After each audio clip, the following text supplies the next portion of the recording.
E se eu te dissesse que um dos episódios mais assustadores de Hora de Aventura nunca foi sobre medo? Que aquelas garotas de olhos vazios não estavam ali pra assustar ninguém, mas sim pra serem libertadas por Jake, um cão que não é um cão qualquer, tá? Ele tá mais pra um deus. Você com certeza já percebeu que Hora de Aventura tem uns episódios meio esquisitos, né? Tipo, às vezes ele é um desenho mega filosófico, outras vezes vira um pesadelo animado. Mas tem um episódio em especial que é simplesmente um divisor de águas. Aquele que todo mundo viu, mas quase ninguém entendeu direito. A garota dos olhos vazios. Só que calma aí, eu não vou contar só uma teoria não, tá? Meu irmão, eu assisti esse episódio 8 vezes, revi com mais calma, pausei, voltei, estudei, e aí que tudo virou de cabeça pra baixo, e eu descobri pistas escondidas no fundo da cena, encontrei ligações com outros episódios, vi padrões, e a coisa toda ganhou um sentido tão absurdo que você não vai acreditar. Então, se prepara porque hoje a gente vai destrinchar esse episódio inteiro, parte por parte. Vamos resolver o mistério das garotas dos olhos vazios e descobrir no fim das contas o que elas realmente queriam, quem são elas e por que Jake é o centro de tudo. Mas antes de tudo, bora recapitular o que rola no episódio, beleza?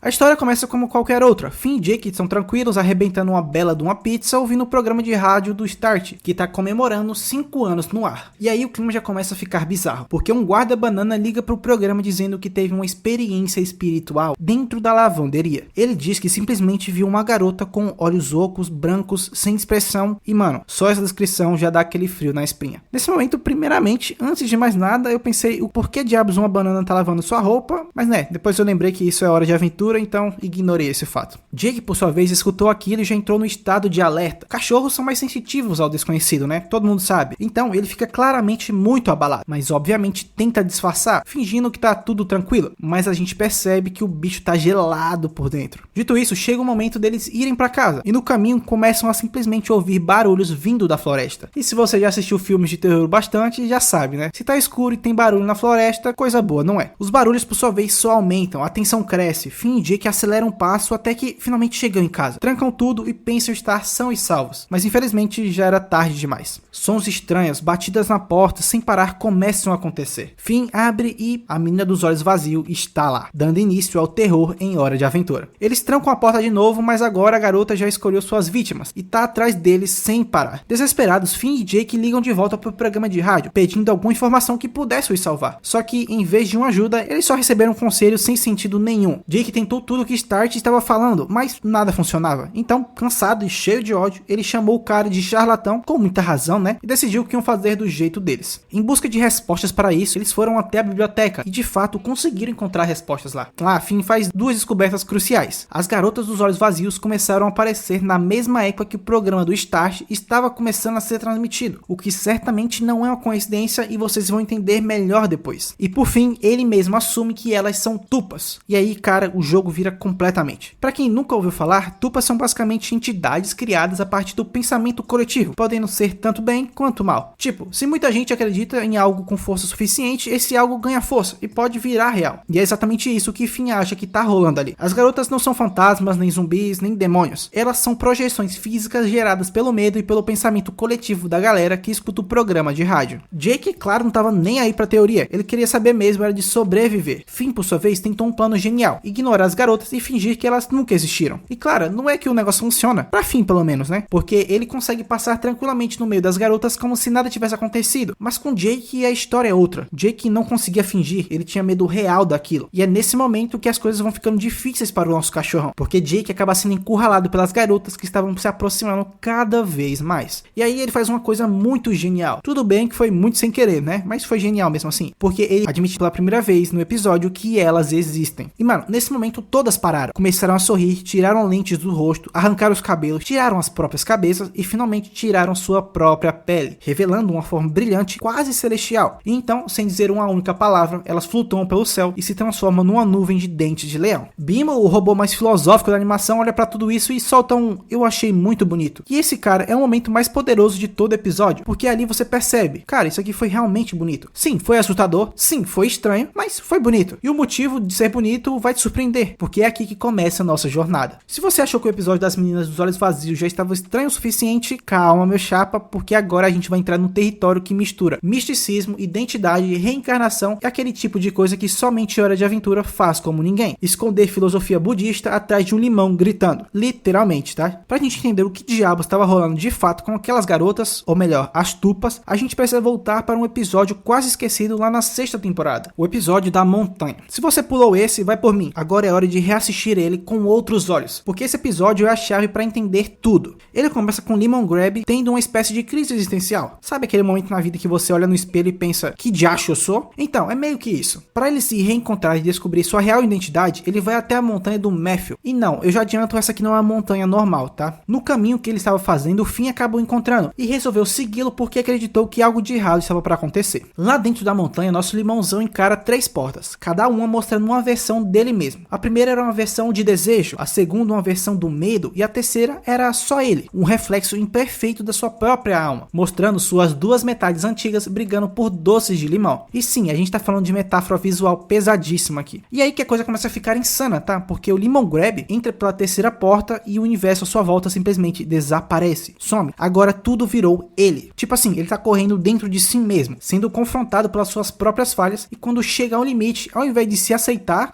suas falhas, seus próprios demônios internos, ele se rejeita, ele rejeita seu próprio corpo. Essa cena parece absurda, mas ela é tudo, porque é a representação literal de uma alma rejeitando sua forma atual. E ó, segura essa informação porque ela é importante. Enquanto isso, Finn, que tinha o seguido, chega nas mesmas 3 portas. A dele tem uma diferença importante. A terceira porta mostrava uma borboleta. E se você conhece Hora de Aventura, sabe muito bem o peso que a borboleta carrega. Pois é, a borboleta representa a vida passada do Finn, a forma que ele tinha antes de ser ele, antes de ser o Finn humano. Ou seja, estamos falando de reencarnação aqui. Finn entra na porta assim como Lemongrab e pronto, o mundo virou ele também. Ele correu sobre sua própria mão, a mesma mão que coincidentemente ele vai perder no futuro. E sim, acredito que isso aqui é completamente proposital, mas a gente só percebe depois. Dito isso, algumas coisas acontecem lá e Finn finalmente encontra o Lemongrab e um outro ser chamado Matthew. Matthew é um ser bizarro, uma nuvem sem forma, e é literalmente uma junção de pessoas que entraram na montanha e deixaram suas identidades para trás. Ele mesmo fala, fui destilado até minha forma original. E mais, ele diz que vai continuar se juntando a outras pessoas até o dia em que ressurgirá, reencarnará. E aí a ficha cai. Esse episódio secretamente é sobre reencarnação. Mas não é qualquer reencarnação não, tá? Porque aqui a parada é mais filosófica. Matthew representa um tipo de processo espiritual onde as pessoas perdem tudo o que acham que são para voltar à sua essência, à sua alma mais pura. E só a partir daí, talvez, possam se reconstruírem. Agora, lembra do final do episódio das garotas dos olhos vazios? Quando elas tiraram os acessórios, as camadas, tudo, até virarem uma nuvem de dentes de leão? Então, meu consagrado, essa é a mesma coisa. A diferença é que as meninas concluíram o processo. Matthew ainda não. Ele foi interrompido, porque o doce de limão do Lemongrab fez ele desmoronar antes de completar sua jornada e finalmente ascender. Aliás, uma pausa rápida aqui. Sabe o que aparece quando Matthew é destruído? Um monte de pessoas com olhos brancos vazios, iguaizinhos às garotas do outro episódio. E isso não é uma coincidência nem a pau. E aqui a gente começa a conectar os pontos. A lógica da reencarnação em Hora de Aventura sempre esteve ligada à morte. O cara morre, vai pro mundo espiritual e aí volta como uma outra pessoa, um outro ser. Mas esse episódio muda essa visão. Ele mostra que mesmo no mundo mortal, dá pra passar por um processo de renascimento. E é exatamente isso que acontece com as meninas daquele episódio. Como dissemos, elas são tupas, mas não qualquer uma. Elas são corpos criados pelo pensamento coletivo, mas habitados por almas reais. Almas perdidas, almas que querem reencarnar, mas para isso precisavam de uma coisa só, que alguém específico confirmasse sua existência. E esse alguém é Jake o cão. Tá, mas o que diacho isso aqui quer dizer exatamente? Bem, vamos por partes. Tupa, para quem não tá familiarizado, é um conceito vindo do budismo tibetano. Basicamente é um ser criado pela força do pensamento. Mas tem um detalhe importante. Algumas vertentes do budismo acreditam que tupas podem virar receptáculos de espíritos, de almas que estão por aí vagando querendo existir de novo. Agora, junta isso com o que a gente já viu. Um programa de rádio que bota a ideia da existência das garotas dos olhos vazios na cabeça das pessoas, gerando um povo com medo, pensando nelas o tempo todo, reforçando sua existência e depois elas aparecem. Não não como ideias, mas como seres físicos. E pensa comigo também, o que essas garotas realmente fazem no episódio? Elas andam, olham, aparecem, dançam, sorriem, no máximo brincam com Jake um pouco, mas nunca atacam, nunca causam mal de fato. E isso é importante demais, porque indica que o objetivo delas nunca foi matar ninguém, nem assobrar por diversão. Elas estavam tentando ser notadas. Porque pensa comigo, se uma tupa precisa de crença para existir, o que uma tupa ensoulada precisa? Ela precisa de que alguém acredite nela o suficiente para torná-la real, para dar a ela permissão final para renascer. E esse alguém, no caso, é Jake. E olha só também, o episódio gira totalmente em torno dele. É Jake quem tem medo, é Jake quem não consegue ignorá-las, é Jake quem sofre mais, é Jake quem no fim reconhece que elas existem. E quando ele faz isso, as garotas relaxam, se desfazem, sorriem, elas se libertam. Mas não só isso, elas viraram dentes de leão. E agora segura essa metáfora aqui do papai, tá? Dente de leão não é uma planta qualquer não, tá? É um símbolo, ela representa o desejo de mudança e renascimento. Aquele ato de assoprar e fazer um desejo é basicamente um ritual. É o ato de deixar o velho ir embora com o vento e deixar espaço para o novo crescer. E sabe quem mais faz isso no desenho? Prismo, a identidade cósmica que realiza desejos, que aliás é um sonho de um outro ser. E agora vem a grande loucura. Lembra do episódio É Você, da 6ª temporada, onde Jake entra no loop temporal, onde ele é ao mesmo tempo o próprio Jake que conhecemos e o velho que sonha com Prismo? Então, isso quer dizer que Jake é quem sonha com Prismo. Jake é o criador do ser que concede desejos. Ou seja, Jake é basicamente um portal ambulante para a realidade alternativa. E isso é muito importante para esse episódio e muitos outros que giram em torno dele. No episódio Sono de Dia Chuvoso, ele imagina o chão como lava. E o chão realmente vira lava. De verdade, queimando o pé do fim. Ou seja, não é só imaginação, é manipulação da realidade via pensamento. Então, quando você junta isso com a presença das tupas, a equação fecha. Elas não estavam atrás do fim, nunca estiveram. Elas estavam atrás do Jake, porque ele é a única pessoa ali que podia literalmente torná-las reais e completar o ritual de reencarnação. E bem, foi isso que aconteceu. Jake as reconheceu e elas viraram sementes voando. Agora para tudo e pensa. A gente assistiu o episódio achando que era um conto de terror, mas na real é um rito de passagem espiritual. Era uma cerimônia oculta, escondida atrás de design bizarro e música sinistra. Era sobre libertação, sobre desejo, e por isso o Bimo disse que foi bonito. Agora que a gente já entendeu que elas eram tupas, que elas estavam atrás da reencarnação e o ritual espiritual todo, chega a hora da pergunta que não quer calar. Quem é Jake de verdade? Porque assim, depois de tudo isso, não dá pra mais ver Jake só como um cachorro engraçado que estica. Aliás, esse aqui sempre foi o truque do desenho, esconder as coisas mais insanas dentro dos personagens mais despretensiosos. Bem, eu não vou entrar muito a fundo porque o Jake realmente merece um vídeo somente pra ele, mas desde a primeira temporada, nosso cachorrão já demonstra uma conexão muito bizarra com a realidade. Ele vê coisas que os outros não veem, ele sente coisas que ninguém mais sente. Ele é na verdade o velho que sonha com Prismo. Ou seja, Prismo só existe porque o Jake sonha. Então, se o Prismo concede desejos, Jake é o canal por onde esses desejos se tornam realidade. E me diz aí, o que acontece no episódio das garotas dos olhos vazios? Elas não ganham liberdade por conta própria. Elas não são reencarnadas porque foram fortes. Elas reencarnaram porque Jake acreditou nelas. Ele deu permissão e isso é o que transforma tudo. Isso é basicamente o Prismo em ação. Mas é Jake quem faz. Ou seja, essas garotas não estavam tentando assustar ou tirar a vida do Jake. Elas estavam implorando por algo. E Jake deu isso para elas.